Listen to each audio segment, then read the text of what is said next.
অনেকে মনে করেন ঢেউয়া শুধু বন্য গাছ, কিন্তু বাণিজ্যিক ভিত্তিতে এর চাষ বদলে দিতে পারে গ্রামীণ অর্থনীতি। এই গাছের রোগবালাই অন্তত কম, তাই রক্ষণাবেক্ষণে খরচ নেই বললেই চলে। যে ধরনের মাটিতে, বিশেষ করে পরিত্যক্ত বা অনাবাদি জায়গায় এই গাছ সহজেই বেড়ে ওঠে। বাজারে যখন কেমিক্যাল মুক্ত দেশি ফলের চাহিদার সঙ্গে ফলের ভালো দাম বিক্রি পাওয়া যায়, আসুন ঐতিহ্যবাহী এই ফলের বাণিজ্যিক চাষ শুরু করায় এবং পুষ্টি অর্থনীতিতে উভয়কে সমৃদ্ধ করি। টক মিষ্টি স্বাদের ঢেউয়া ফলটিকে আমরা অনেকেই ভুলে যেতেই বসেছি, কিন্তু জানেন কি, এই দেশীয় ফলটি পুষ্টির এক মহাভাণ্ডার। রোগ প্রতিরোধ ক্ষমতা বাড়ায়, এতে প্রচুর ভিটামিন সি এবং অ্যান্টিঅক্সিডেন্ট রয়েছে। হজম শক্তি উন্নত করে, কোষ্ঠকাঠিন্য দূর করতে ঢেউয়ার দারুণ কার্যকরী। ত্বক ও চুল ভালো রাখে এবং পুষ্টি উপাদান ত্বক উজ্জ্বল করে এবং চুল পড়া কমায়। আমাদের বাড়ির আঙ্গিনায় বা বাগানের একটি হলেও ঢেউয়া গাছ লাগানো উচিত। প্রাকৃতিকভাবে সুস্থ থাকতে দেশীয় ফলের বিকল্প নেই বললেই চলে।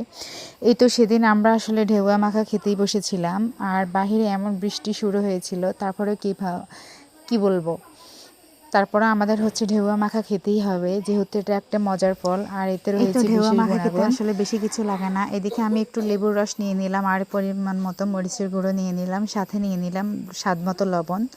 আসলে যে যেমন ঝাল খায় আর কি, আমরা একটু বেশি ঝাল খাই, যার কারণে একটু বেশি ঝালের গুঁড়া দিলাম। খেতে দারুণ হয়েছে। এই সামান্য কিছু দিয়ে এই মাখাটা খেতে এত দারুণ লাগে, যার স্বাদ কখনো কোনো কিছুর সাথে তুলনা করা যায় না। সবাই একদম চেটেপুটে খেয়েছি। এদিকে তো বৃষ্টি একদম আমাদের মাথার উপরে, এদিকে বৃষ্টি হচ্ছে আর এদিকে টক মাখা খুবই খেতে ইচ্ছে করলো, তাই খেয়েই নিলাম। এতে সবাই ভালো থাকবেন। আল্লাহ হাফেজ।